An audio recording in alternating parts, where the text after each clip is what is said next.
പത്തനംതിട്ട കോന്നി മണ്ഡലത്തിലെ പോളിംഗ് ഓഫീസർമാരുടെ ചുമതല പട്ടിക ചോർന്ന സംഭവത്തിൽ ഉത്തരവാദികളായ മുഴുവൻ ഉദ്യോഗസ്ഥർക്കെതിരെയും നടപടി വേണമെന്ന് LDF. വിഷയത്തിൽ ഇടതുമുന്നണിക്കെതിരായി UDF ആരോപണമുന്നയിക്കുന്നത് പരാജയഭീതി മൂലമാണെന്നും LDF നേതാക്കൾ പറഞ്ഞു. അതോടൊപ്പം വ്യക്തിപരമായി അധിക്ഷേപം നടത്തിയ ആന്റണിക്കെതിരെ നിയമ നടപടി സ്വീകരിക്കുമെന്ന് KU ജനീഷ് കുമാർ MLAയും അറിയിച്ചു. കോന്നി നിയോജക മണ്ഡലത്തിലെ ഉദ്യോഗസ്ഥരുടെ ബൂത്തുതല ചുമതല പട്ടികയാണ് ചോർന്നത്. ഉദ്യോഗസ്ഥരടങ്ങിയ വാട്സാപ്പ് ഗ്രൂപ്പിലേക്കായിരുന്നു പട്ടിക ആദ്യം എത്തിയത്. പിന്നീട് വിവിധ വാട്സാപ്പ് ഗ്രൂപ്പുകളിലേക്കും പട്ടികയെത്തി. ഇത്തരത്തിൽ ഉദ്യോഗസ്ഥരുടെ നിന്ന് വിവരം ചോർത്തിയ മുഴുവൻ ആളുകൾക്കെതിരെയും നടപടി വേണമെന്നാണ് ഇടതുമുന്നണിയുടെ ആവശ്യം. ഏറ്റവും ഗുരുതരമായ കുറ്റം ചെയ്തിരിക്കുന്നത് ഔദ്യോഗിക ഗ്രൂപ്പിൽ നിന്നും ഇത് പബ്ലിക് ഡോക്യുമെന്റ് ആക്കിയ ആളുകളാണ്.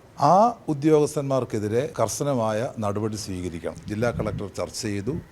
സൈബർ സെല്ലിന് ഇപ്പോൾ പരാതി നൽകിയിരിക്കുകയാണ്. നിരോധനാജ്ഞ ലംഘിച്ചാണ് പട്ടിക ചോർന്ന വിഷയത്തിൽ പത്തനംതിട്ട MP ആന്റണി സമരം നടത്തിയത്.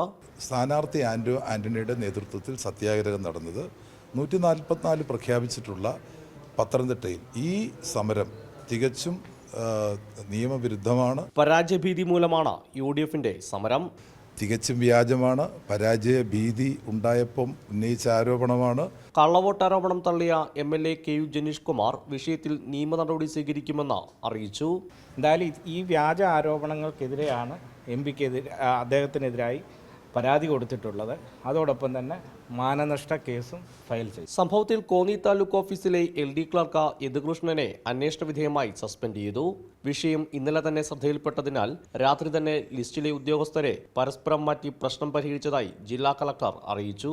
കൈരളി ന്യൂസ്, പത്തനംതിട്ട.